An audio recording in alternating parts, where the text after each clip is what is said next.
wuxuu soo qaatay loox wuxuuna ku dul qoray keli ayaan ugu baahanahay xaaskayga.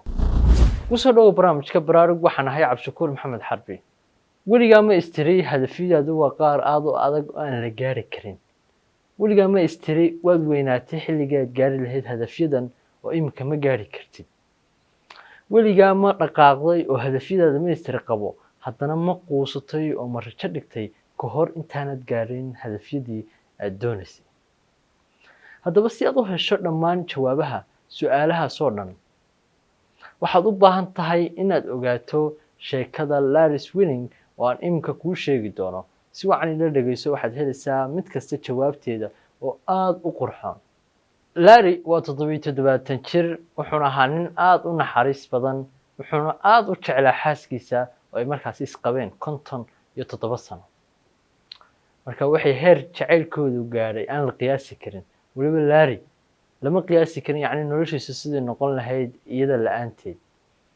balse nasiib xumo, maalin maalmaha ka mid a ayaa keli xanuuntay. markaas Larry markii dhakhtarkii la geeyeyna waxba la sheegayba keli ka mid a keliyaheedu inaanay shaqaynayn, si degdeg ahna loogu baahan yahay si loo badbaadiyo in kelidaasi markaa laga bedelo. marka Larry waxa keliya u bannaanaa waxay ahayd inuu keli markaas u baadho, uuna eegay qof u baadha. nasiib xumo muu helin markaasi qof u bedeli kara kelida xaaskiisa oo markaasi la doonayay. bal wuxuu sameeyey, bal ila eeg Larry, wax la yaab leh oo mucjiso ayuu sameeyey. wuxuu soo qaatay loox wuxuuna ku dul qoray keli ayaan ugu baahanahay xaaskayga. wuxuu saacado badan lugeyn jiray waddooyinka maalin walba, sidoo kalena Larry uu shaqayn jiray, laakiin wuxuu socdaalkiisa bilaabi jiray kadib markuu dhammeeyo shaqadiisa ayuu markaasi uu bilaabi jiray socodkii uu kelida ugu baadhayay xaaskiisa. Larry waxaa la xisaabiyey in ka badan 250 mayl inuu lugeeyey. hal maalin ayaa waxaa la xisaabiyey inuu lugeeyey 15 mayl, iyadoo ay jilbuhu xanuunayaan oo markaasi socodka laftiisuba ku adkaa. markay dadku arkaan Larry waxay markaasi isku dayayeen in lacag ugu deeqaan, laakiin wuxuu leeyahay waad mahadsantihiin keliya ayaan ugu baahanahay xaaskayga si aan u badbaadiyo. Larry ugu dambeyntii wuxuu lugeynayay sanad dhammaystiran ilaa ay da'diisu ay ku korodhay sanad uu noqday 78 jir. ugu dambeyntii uu helay markaasi qofkii kelida markaas xaaskiisa u bedelayay. markii dambena xaaskiisa uu badbaadiyey. xaaskiisa uu badbaadiyey, laakiin Larry wuxuu lahaa go'aan iyo rajo aad u adag.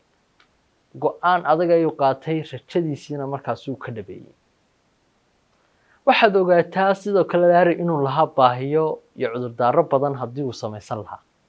muu haysan waqti ku filan, waayo uu shaqayn jiray oo waqtiga aad buu ugu yaraa, sidaad marar badanba ku cudurdaarato. Larry muu haysan lacag ku filan, waayo xaaskiisa bil kasta waxa laga doonaya $4,000 oo si joogto ah loogu daweeyo. Larry wuxuu ahaa qof weyn oo 77 jir ilaa uu ka noqday 78 jir, markaas lugahaba ayaa dhibka haysatay.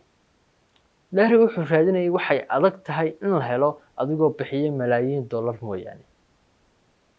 laakiin uu gaadhay dhammaan rajooyinkiisii, waayo go'aankii adkaa u qaatay iyo sidii ugu lugeynayay mayl, yacni in badan ugu lugeynayay, ayuu ku gaadhay rajadiisii. sidaas si lamidana adiguna waad awoodaa, aniguna waan awoodaa, dhammaanteedna waynu awoodnaa inaynu gaadhno waxaasin doonayno haddaynaan samaysan cudurdaar. haddaba waxaad isweydiisaa, waa maxay cudurkaagu? imise mayl ayaad u lugeysay si aad u gaadho hadafkaaga?